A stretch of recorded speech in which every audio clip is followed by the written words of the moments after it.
What's going on, ladies and gentlemen? It is Anthony from Blunt Force Discussion. I'm sure you've seen Truth Will Set You Free, Be the Change, etc. But this is the cool opportunity that I have to interview some amazing people.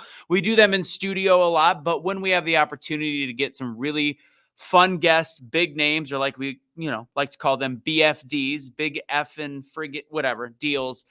We find a way to make it work. We had Officer Tatum last week. We've had Conservative Ants, and this week is no different.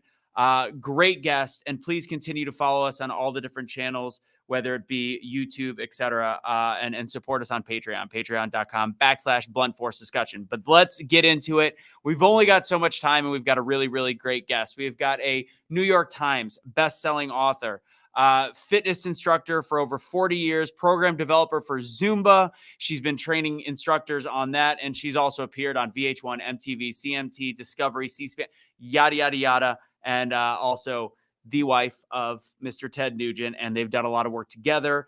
Spirit of the Wild Outdoor Channel, and you'll see that she actually is an expert in mold poisoning, which I have some direct ties to. So we are going to have a great conversation. Strong Christian, strong patriot. Ladies and gentlemen, introducing to the show, Shemane Nugent.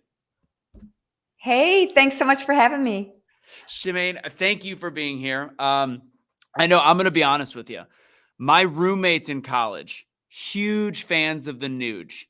I liked rock and roll, but it wasn't my thing. And once I've started following you, you actually are more into health and wellness. So I follow you a little bit more than Ted, but I will tell you, my college roommates, they were like Andrew WK and the Nuge. That was their thing. That was what we listened. That's what they listened to in college. So thank you for being here, Shemane. Well, thanks for having me. But I was like you growing up. I never listened to rock and roll music. I was a disco queen growing up. So, not queen of the forest as I'm known now, but yeah. So it's interesting. Like I'm the last person in the world who you would predict that would be married to a rock star. Like that's. And you guys, so I do want to get into that really quick because I am curious. And by the way, for you, I know you guys are big hunters. I wore the BFD camo hat. I usually do the brown because, I know how you guys roll. You guys met in 1989. How did that all go? How did you guys meet and like end up being a match for each other? Because he's a pretty crazy dude.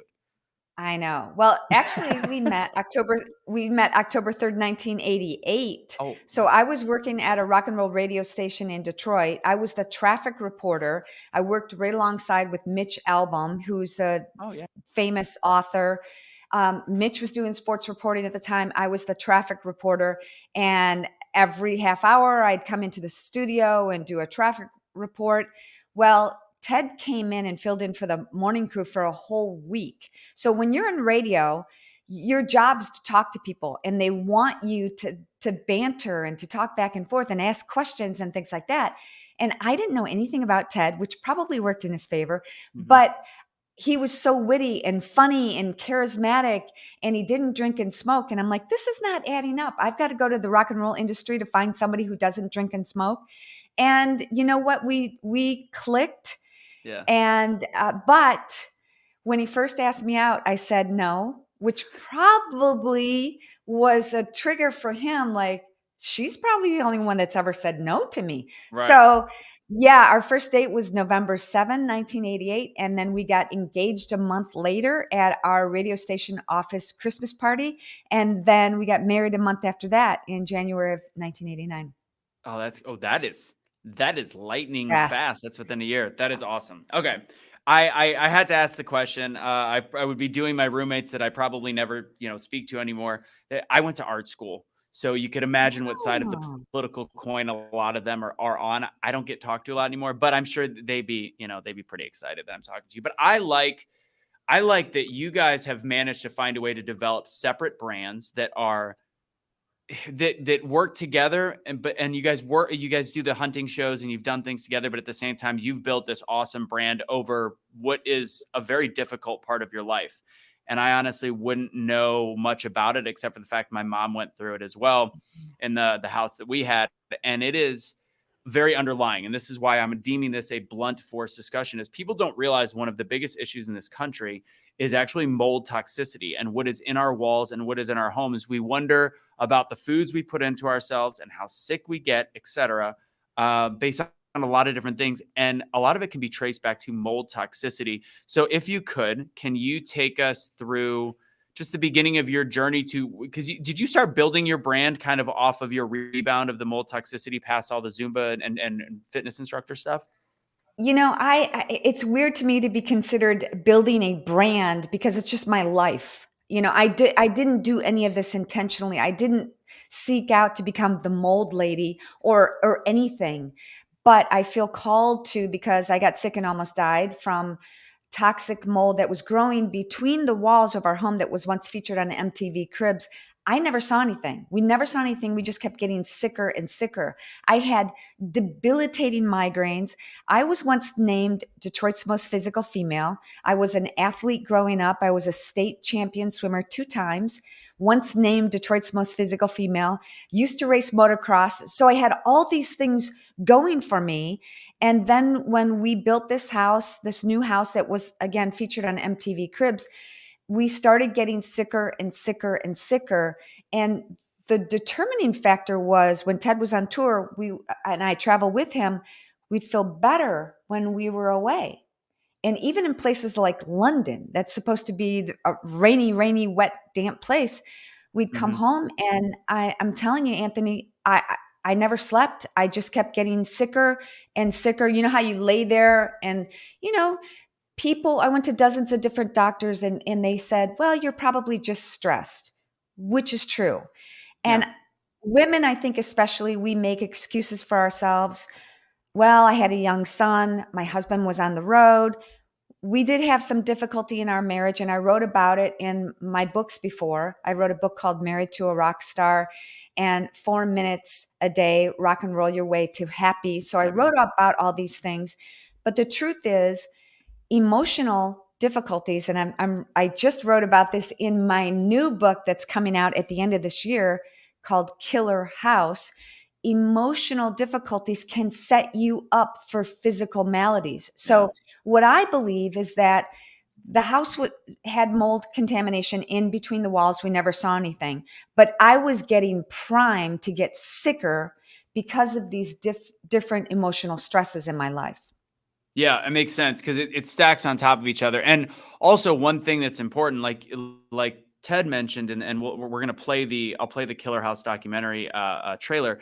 He mentioned the fact that he felt tired and he felt sick, and there is different degrees. Certain people, like my mom, has a weaker liver and doesn't process as well. Like I remember when I would go to her condo, I would take naps all the time. Hmm. I never was debilitated. She became debilitated. So it does affect people in a very different way. When it came to the mold, what were the different kinds of mold that you guys ended up finding in the walls? Pretty much everything, but Stachybotrys was the big one. Hmm. And for people who don't know, my book that's coming out is basically a mold 101. We could get very detailed about the different types of mold: penicillium, aspergillus, cladosporium. That doesn't mean anything to a lot of people who have no idea that mold can kill you. It can kill your pets. It could set you up for a lifetime of health issues. And that's the most important thing. But yeah, Stachybotrys, that's the one that you want to stay away from. And that's what we had. Is that so? There's multiple people always say, is it black mold? There's a lot of range. It's not just black mold. That's a very common misunderstanding. I think my mom's the bulk was aspergillus. I'll actually show you a picture of what the ceiling looked like and how they treated it, which was another just major issue. But what is black mold? So black mold, it can be anything. You've probably seen mold in your shower and mold around the faucets and it turns black. Right. So it could be that if you don't treat it, that turns into a killer mold, Stachybotrys, but it could be a more common mold. I mean, look, there's 1,000 different types of mold. You walk outside and you're confronted with mold like every day. Mm-hmm.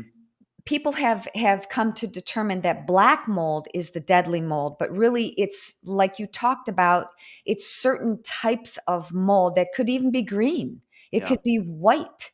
So you don't know until you actually test it, and then you got to test it properly, and that's a whole nother discussion. Yeah. Oh, yeah. And that's, you know what? We're gonna have that right now. So I'm gonna Okay. show you. I'm gonna show you the pictures of my mom's house because Okay. this is crazy.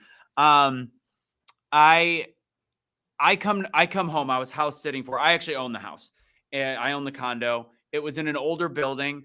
The woman's and my mom had been wondering why she hadn't been feeling very well, but the woman who had the condo above her toilet overflowed, which hyper caused hyperactivity in the ceiling of the mold growth. There's no way this can grow in a week and a half, 2 weeks, unless it's already very, very bad. It turns out we found out there was lawsuits against the HOA years before. The whole building they've never done a proper remediation. So this is what I found. And my mom still can't look at these photos because it gives her like, but this is, I come in the bathroom. This is what I see.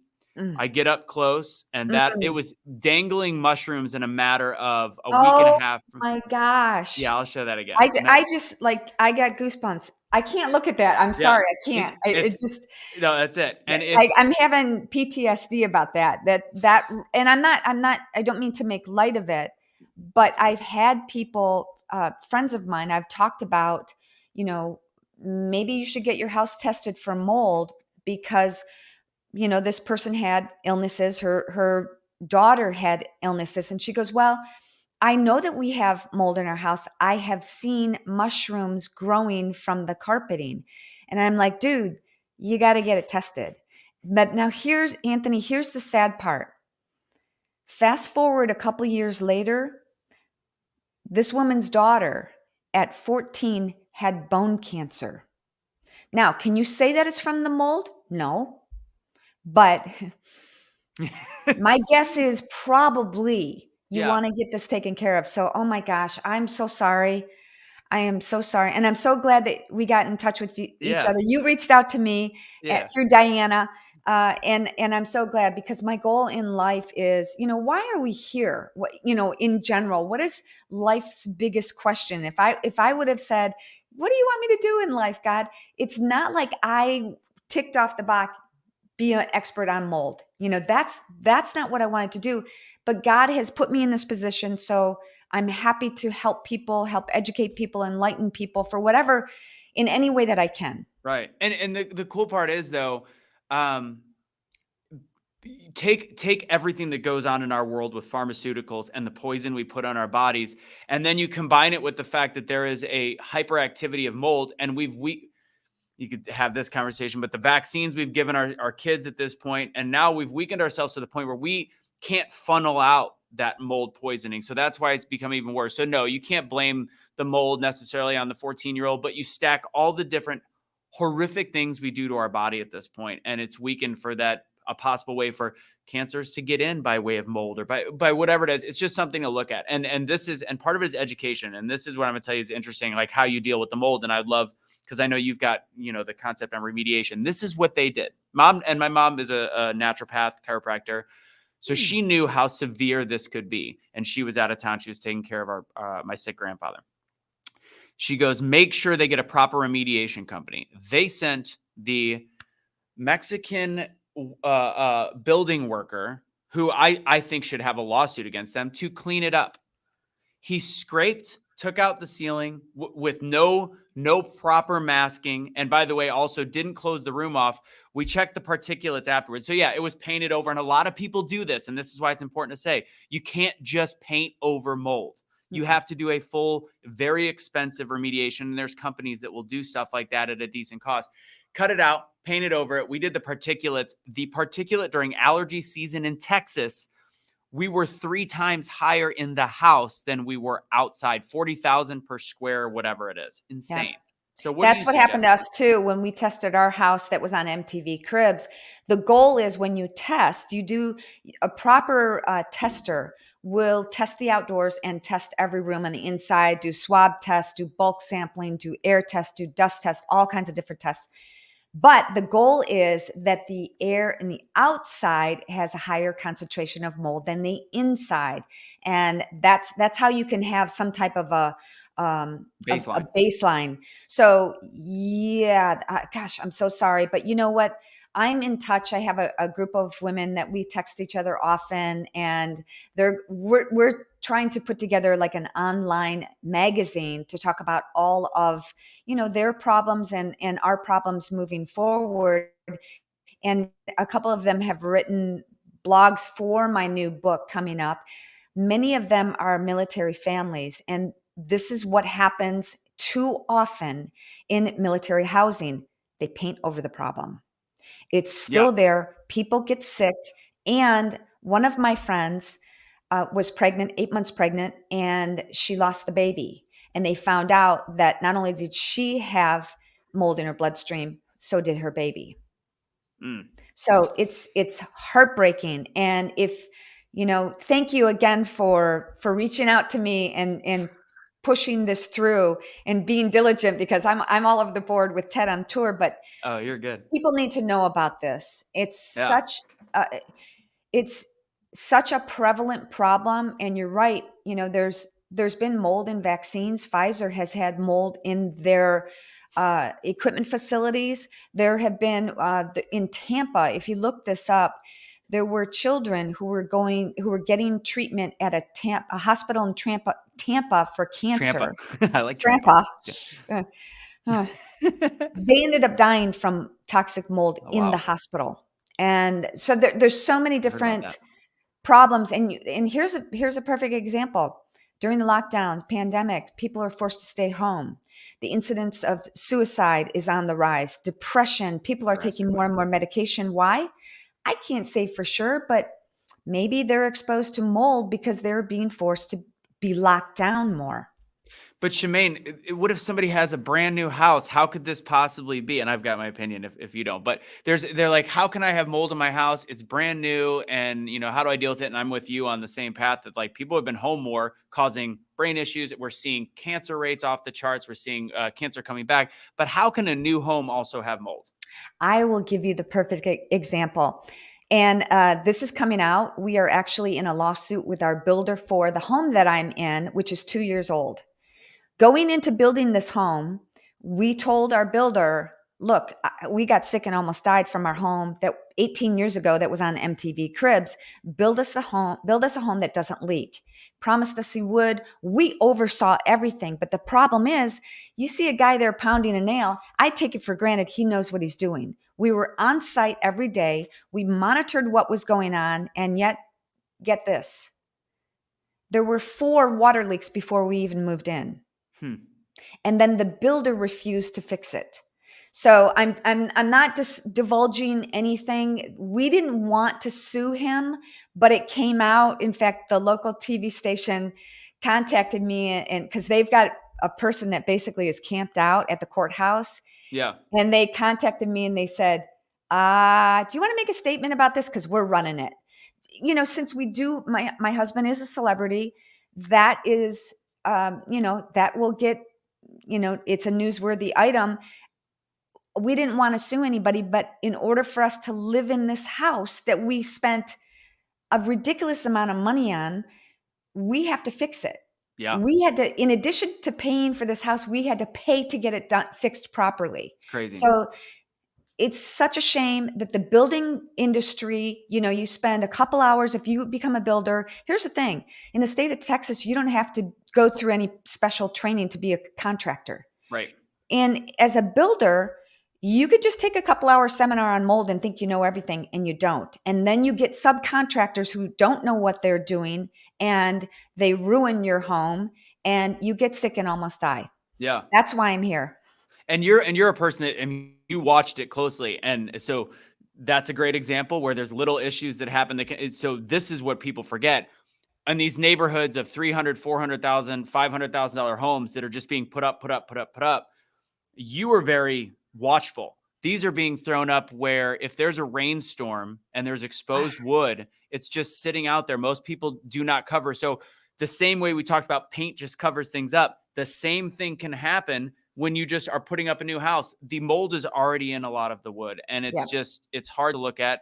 So kind of my last chain of questions on this is, one, What did you do to get your, well, I think that's a longer conversation. Let's go back to that. We'll come back to that one. That'll be what we do after our first little commercial break.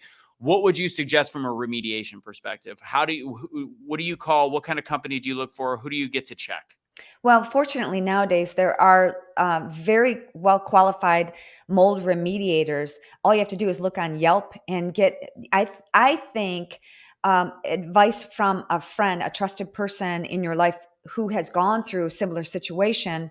That means a lot as well. But do your research. I mean, we did our research on this builder. We had a friend recommend them. We went and saw 10 different homes, and it still happened to us. So the point is, when this happened to us the first time at our MTV Cribs house, it was 18 years ago, mold was not being discussed.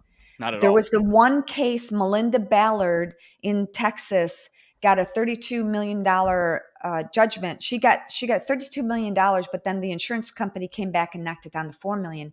What I want to ask you, Anthony, is what's your life worth? Think about all the people in your life. Think about if you died right now, how many people would be affected? How Exactly. many people are you said you pay for your mom's home. How many people rely on you and what you do and the information that you put out? So $32 million to me, when I first heard about that judgment, I was like, hallelujah, good. Because she ended up dying. Her husband died also. I'm not sure if their son died as well, but this is a serious, serious problem. And I'm unfortunately grateful that I can shed light on this, and I've survived and thrived. And I think that's the most important part. There is hope. So about getting back to remediation, it depends also which state you're in. There's different protocol for every state. For example, in Texas, whoever tests cannot also do the remediation. Right. And I'm actually working with some people to try to change the legislation to make it difficult for builders to get away with this, and for more people to become aware of a builder who had faulty building, or for example, military housing where they just paint over it. We need to know about this. If you're buying a house, you need to be aware of this. So that's really, really important. Makes sense. Yeah, real quick question, because you keep saying Detroit, and you're actually very similar. You're 2 or 3 years younger than, 2 or 3 years younger than my mom. Where in Detroit did you go to high school? So I started out at Lance Cruz in Okay. Harrison Township, but then I moved. My last 2 years were Utica Eisenhower. Okay. My mom was Southfield High. While we're getting her back, we can do a quick ad break. We do have bluntforce.mymonate.com. So if you've seen, we talk about these products all the time. They come in a lot of cool packaging, stuff like that. I've learned more and more about the products. Bluntforce.mymonate.com. Great products. They have something for every kind of hair type. I've started learning more and more about the different kinds of hair types because it is pretty cool. They're a very patriot-focused business. Shemane, I see you back there. I'll bring you back up in a sec. Supporting their environment while they have all these different products. They also have no toxic ingredients, cruelty-free, vegan, doesn't contain parabens, SLS, SLES, all the bad stuff. And they also are, yes, I know, a network marketing company, but they have also helped people really, truly change their life. If you are interested in learning more about that, hit me up with an email, bluntforcediscussion@gmail.com. Again, that's bluntforce.mymonate.com if you want to just purchase the products or get signed up if you're looking for a side gig, etc. It is really, really good stuff. Honestly, this is all I use on my hair right now, and we will be right back.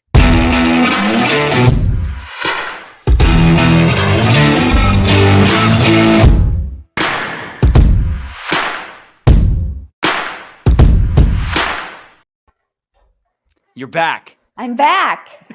Did Ted kick you off again? All the signals? Yeah, I think so.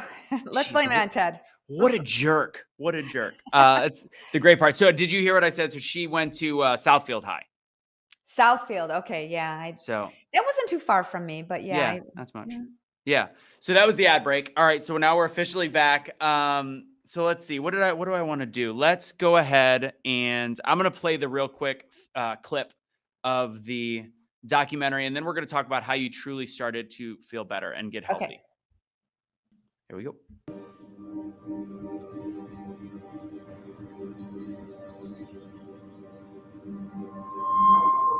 Well, almost 15 years ago, Shemane Nugent and her husband Ted were living the good life, enjoying each other in this home featured on the very popular show MTV Cribs. Well, what have we here? Greetings. Welcome to the real America. My name's Ted Nugent. We built our dream home, and it was a place that was supposed to be a sanctuary. We would tour Europe and feel great. We would tour across America, feel great. We would come home, and after a few days of being home, we'd start to feel rotten. And I kept getting sicker and sicker. And I remember one time we were in Florida, and it was just me and her, and I was like waiting for her to come tuck me in for bed, and like she never came, and I guess I just got up and I was like looking for her, and she was in the bathroom and on the floor, and she couldn't move, and she was just crying. And I asked her, I was like, what's wrong? Why aren't you getting up? And she didn't make speech. She just cried and kind of moaned, and it was really scary. And I called 911, and ambulance came. And I hated to equate it to being in our dream home, but at some point I decided, both Shemane and I decided, that it's the house. The house was grossly unsafe. A house that they had ended up having to be knocked down. There are so many different illnesses that can mimic the mold response, the chronic inflammatory response syndrome in the body. And still today, there's a lot of discrepancy. There's a lot of different theories on how you should treat this. So that's my mission in life, is to try to cure myself, my family, and others, and expose the dirty little secret about toxic mold.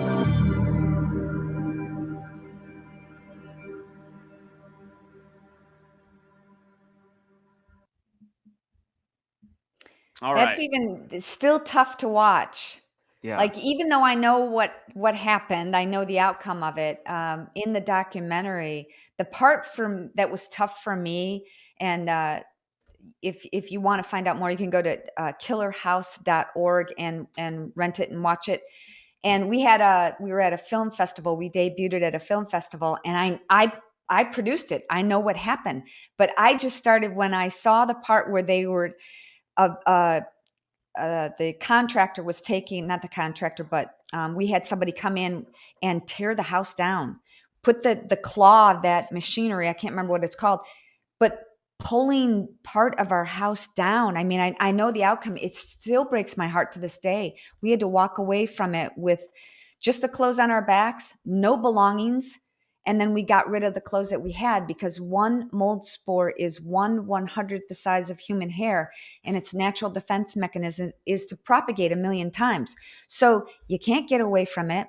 And even when you think you do, like here I am years later, I could get re-exposed to it, or now we suffer from multiple chemical sensitivity. So it's still an ongoing process, but there is hope. And recognizing that there is a problem is the number one step.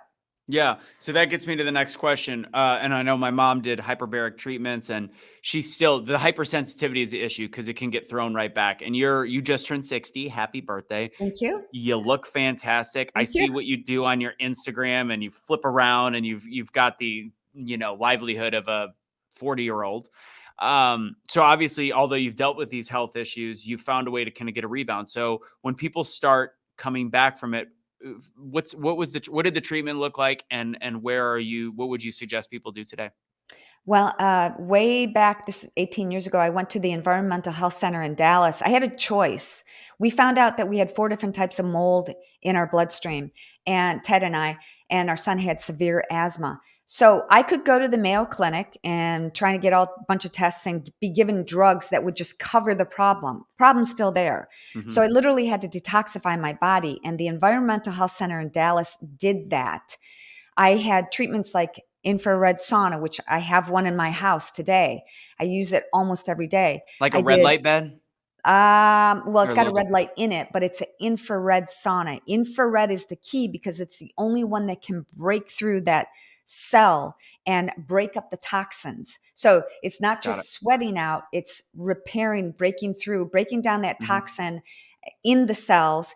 And so you can get it out of your system. So I did that. I did vitamin IVs. In fact, yesterday on my Instagram, I posted myself getting a vitamin IV. I still do it to this day. Yeah, I saw that. Several times a year. I change my diet. I juice. I'm not going to say every day, a few times a week. I try to avoid chemicals in my food. And I say try. At this point, I think life is meant to be worth living. And like, for example, on my birthday, I had chocolate cake. Oh, and my Lanta. I didn't ask if it was from a box or not. So, it probably was. It probably wasn't healthy at all, but life is meant to be worth living. Now, however, 80% at least, or 90% of what I do and what I eat is really healthy and really clean. Mhm. I stay away from MSG, chemicals, preservatives. The closer we get with our food source to the hoof, the ground, or the tree, the better. The more you process foods, the more chemicals are in it, the harder it is to get healthy. You'll gain weight from that, and it will cause things like inflammation in your body, which we know actually these days is the number one cause of so many other diseases. Yeah, absolutely. So it's interesting. I'm going to ask the question. I'm assuming if you're, I know this is not my medical, I should not be allowed to ask. Are you anti-vaccine, the current vaccine? Well, this is what I say. I am fully vaccinated. I didn't have an experimental jab. Got it. I'll take that. All right. What was it? Aaron Rodgers. Gotcha. All right. Based on whenever the Biden administration wants to change the terminology of vaccination. Yeah. Whatever. I can change it. Yeah. I am fully, when I was a kid, I got everything I needed to get. Yeah. I haven't had any experimental shots lately. No. There you go. Got it. Okay, good. I think it's interesting because, again, we talk about the inflammation and what some of these things cause and the issues that can take place. And it does all relate to one major thing. And treatment, we have to flush it. And we're going to do a before we wrap up, it's called the Shotsy, and it's sponsored. I call it the Don't Get a Shotsy is essentially what it is. But do you know who Dr. Ardis is? Yeah. Mm-hmm. So Dr. Ardis was one of our first guests on this show, and he has a whole line of products, but he's gone through a lot with me in terms of getting rid of, if people want to detoxify, say they took something experimental. And you talked about your vitamin C infusion, and I saw that video. The glutathione and vitamin C infusion at the highest allowed is essentially what Dr. Ardis has suggested to people if you are symptomatic from the experimental thing.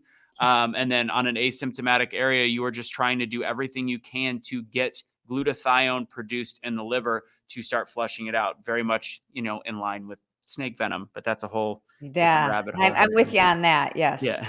I get that. And, another couple of other things that I did was lymphatic drainage.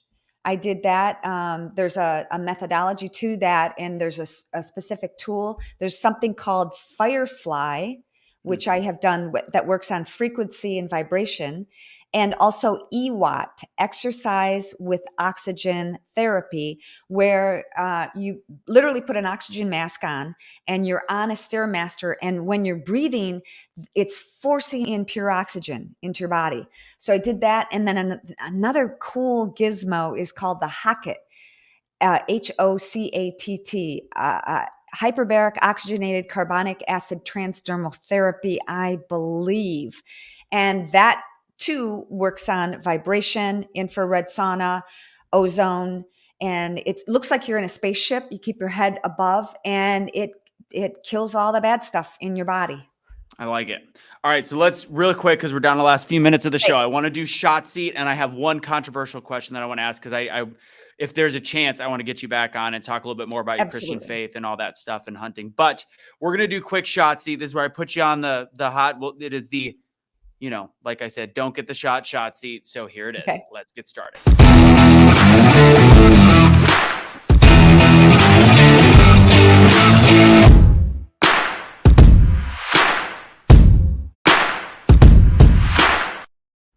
All right, the Don't Get the Shotsy is brought to you by the Dr. Ardis Show. Go to drardisshow.com. They've got their Ardis Labs products. A lot of the things that I've talked about, whether it's zinc, vitamin C, quercetin, wormwood, they don't have wormwood, but they've got a lot of different things on there that can help you flush and also stay healthy, protect yourself against against COVID or anything that comes up in life, mold toxicity, a lot of things you can flush out of your body.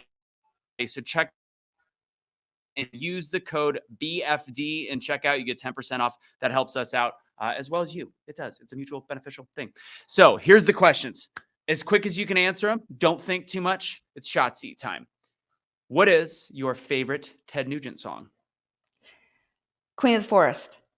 Ooh, that's a good one. I like that. I'm if I'm gonna like you because I'm more mainstream if I like the Nugent stuff, so it's Stranglehold for me, just because I think that's just I do like that too. That's I have a podcast. I use that for my podcast, my intro. Yeah. I figured you were gonna say that's that. why I hesitated. There are so many. Yeah.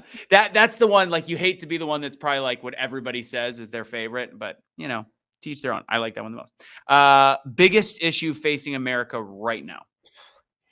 Spiritual warfare. Spiritual warfare. That's a good answer. I like that. Because I think that's all encompassing. All right, here we go. How can you actually, as a Zumba instructor, how is it that you can make Zumba look cool and not just for old people? Well, are you saying that I'm old? Is that no? You've been doing it. You've been doing it for so long because the instructor is always very young. You know what? I got to tell you, I just feel so blessed that I am healed, not fully healed, but I have been on this health and fitness journey. I love to exercise. I love to dance. I love to share my passion for healthy living with others. And while I'm doing it, I'm getting an awesome workout. So it's such a win-win situation. Thank you for the compliment. I'll take that. I love it. It's all I can say. I love to do it. I just love passing by the Zumba rooms, and it's like you've got the young instructor, maybe like one like normal age guy, and then there's all older people, and they're killing it. But I'm like, I just can't go. I can't go and do it. All right, last two questions. Favorite way to hunt? Because I know you like to hunt. I think I've seen you with bow and arrow, and obviously rifles. What's your favorite way to hunt, and what is your favorite animal to hunt? It has to be bow and arrow. I've hunted with a crossbow, not too much with a rifle, but a bow and arrow. I kind of learned backwards. I learned archery, and my favorite hunt was in Africa. I have a 35-pound girly bow. It's a pink bow, and I was able to harvest a zebra with one arrow. Went 25 yards, and I think all the professional hunters there were like shocked. That's awesome. Here I was, a little girl with a girly bow, and I could harvest a zebra, and it fed the tribe there. So awesome. I just feel so blessed to be able to do that. And that's a big thing. People like, there's a reason it's called conservation, whatever. It's a big reason. There is hunters that literally understand the purpose of making sure that certain populations are not overgrown. There's nothing anti-animal about hunting, and people need to actually understand that. Right. I just became a hunter. I started dating a girl from the country, so I learned, and I finally killed my first deer this year. Did you? I had so much, and I've been eating food off of it forever. Whatever. Yes. Last question of Shotsy. Can Ted sometimes be too much? Yes. This was the Don't Take Your Shot, Shotsy.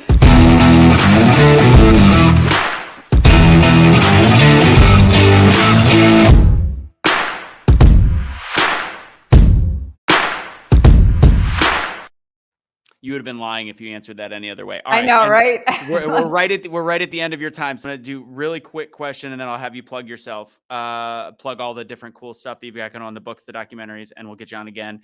Question I have for you is because of your faith, and I know this is a big issue right now, pro-choice, pro-life, and I struggle with this daily. I had a show where I brought on pro-choice and pro-life, and having the conversation from a civil perspective. As a Christian, I struggle with the full-blown pro-life concept. But what I look at is how crazy the pro-choice leftists have become in their verbiage and the way they say things. So what do you think about the phrase, men shouldn't be making laws about women's bodies? Because most of my hardest pro-lifers are females, funny enough. So what would you say to that statement? Well, here's the determining factor. If a pregnant woman is in a car accident and she dies, there are two lives and the baby dies as well. It's considered a double, death. So that's the indication that, you can look at life. Where does life begin? But if, a woman is shot and killed, and her baby is too. It's a double homicide. There are so many indicators there. For me, I don't know how you could be a Christian and be pro-abortion, because you're taking a life, period. End of discussion. It's a life. And I got to tell you, years ago, I wrote about this. I talked about it before.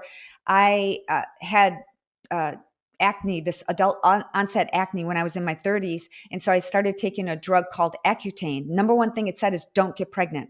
I got pregnant. And because there could be a lot of birth defects. And I told Ted, I remember, I said, I'm having this baby. I don't care what happens. God created this life in me. I ended up having a tubal pregnancy, and which is being talked about a lot today.